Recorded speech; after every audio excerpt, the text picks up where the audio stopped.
غرباء غرباء غرباء غرباء. Banget. Jadi dalam dunia pendidikan itu saya sering sampaikan ada 3 unsur yang terlibat. Ya, istilahnya yang pertama itu homeschooling, yang kedua itu adalah school schooling, yang ketiga adalah environment schooling.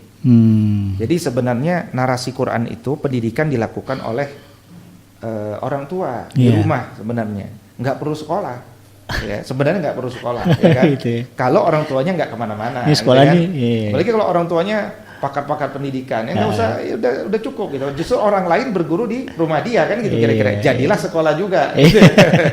Nah, cuman karena berbagai keterbatasan dan juga apa yang hilang dari kalau homeschooling ansih gitu ya, dia akan kehilangan sosialisasi, kompetisi, kebersamaan, mengatasi perundungan. Itu kan pendidikan juga.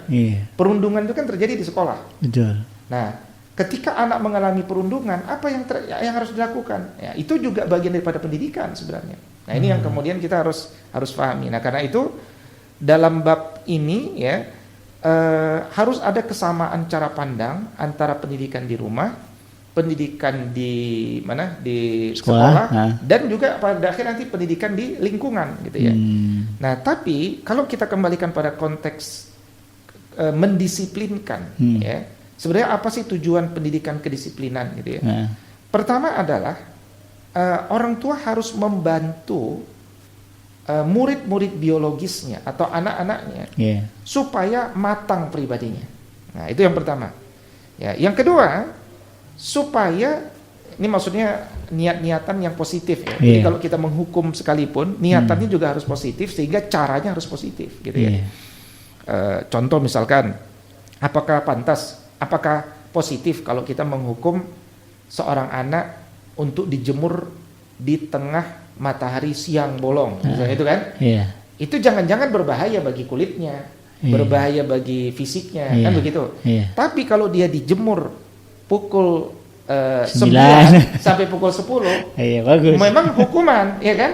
Tapi itu kesehatan. Nah, itu termasuk contohnya.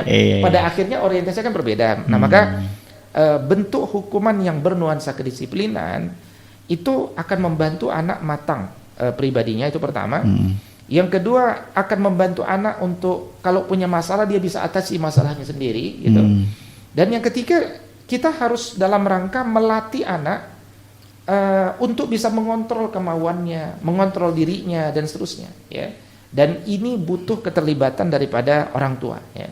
Dulu Ibnu Qayyim Al-Jauziyah mengatakan siapapun orang tua yang abai dengan pendidikan anaknya ya, yang abai dalam melakukan sesuatu yang bermanfaat bagi anaknya, kemudian dia biarkan saja, itu adalah sebuah kesalahan yang besar ya. Sebuah kesalahan yang besar.